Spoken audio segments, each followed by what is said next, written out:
So on video, we have pictures of a 17-year-old black person bullying, harassing, threatening, assaulting a 5-year-old little white girl. Sounds pretty bad, right? Nope. Bad is just beginning. And parents of a 5-year-old are furious. They say the security video taken on a Bamberg school bus shows their daughter being hit. Now a 17-year-old accused of hitting her has a warrant out for his arrest. The parents say their little girl came home with this red mark right across her face. I'm putting my child in the hands of somebody else, and they need to know that they're safe with that person. Now Jasmine Peters' parents want to know why a teenager already on probation was on that bus in the first place. Liz Owens is on your side with why this might not be something that could only happen in Bamberg. Thanks, Laura. Well, just in the last couple of hours, police tell me they plan to charge 17-year-old Tavon Walters with assault, but Jasmine's parents still want to know why their 5-year-old was on the bus with a much older student who's been in trouble several times. When Terry Peters picked up his little girl Jasmine from after-school care on Thursday, I'm very upset. I'm mad. he immediately noticed this mark on her face and took this picture. And people came out and they began to state to me that she got slapped on the school bus. He says the daycare workers told him 17-year-old Tavon Walters, a high school student, did it on the bus ride from the school to the after-school program. He had reached over that seat and he was telling another girl that if you don't hit her, I'm going to hit her for you. The bus security video shows Walters grabbing another student's hand and using it to hit Jasmine on the right side of her face. The picture of the mark on Jasmine's face is on the left side, which is why school officials and police are unclear if the teen is responsible for the actual mark in this picture. The behavior on the bus was not any more, abnormal than on most buses. Behavior on the bus was not any more, abnormal than on most buses. Behavior on the bus was not any more, abnormal than on most buses. Bamberg District 1 Superintendent Phyllis Shorting says it's common for all ages of students to share a bus in rural districts like this. However, Peters' attorney wants to know why Walters was even allowed to ride the bus.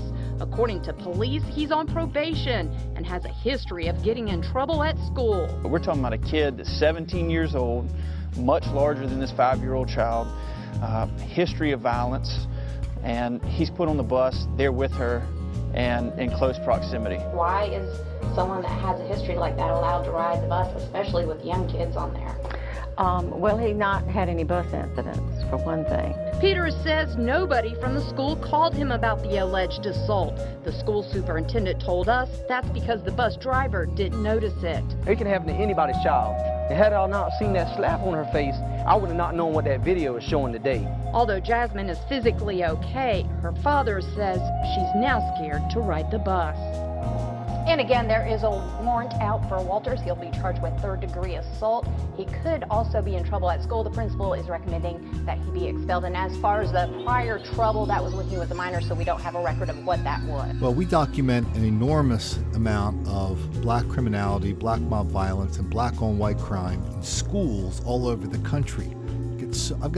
Today I got 2 letters from teachers talking about how this problem is so out of control, nobody knows it. But around the country, when they put a camera in front of a superintendent's face, they usually go, I'd love to tell you what just happened, but it involves children, so it's kind of confidential. Sorry, but you can be assured, crime's down, everything's safe, now go away. I don't know why this superintendent didn't do that. I'm glad she didn't. I'm glad she accidentally told us the truth, that this kind of thing happens on her school buses all the time. It's normal. And the parents, this looks like it's their first kid. So maybe they didn't know anything about what happens when little white girls go to school with black children. It's not a pretty sight. The father was going, well, how could they let that kid back in school knowing that he had a criminal record? How could they let him get near my daughter? Oh, you think that's bad? Then And he didn't read Don't Make the Black Kids Angry, where we had this story and this video. You remember back in I don't expect you to remember this. People in Syracuse remember it though. Back in 2013, Michael Daniels was just an old dude paying a couple bucks to grab a single can of beer, headed to the bus stop, came across a large group of black people. They beat the hell out of him, left him lying on the ground. Now they're walking across the street, laughing, congratulating themselves. They turn around and they see he's still conscious. This guy goes back, kicks him in the face, and kills him, knocking out his eyeball out of its socket. So Michael Daniels is dead. The person who killed him received the maximum penalty for juvenile at the time in Syracuse, 18 months. So 18 months later, he's back in school. 18 months later, he's back in school threatening teachers in another quote-unquote brawl. I'll knock you the F out, told one teacher.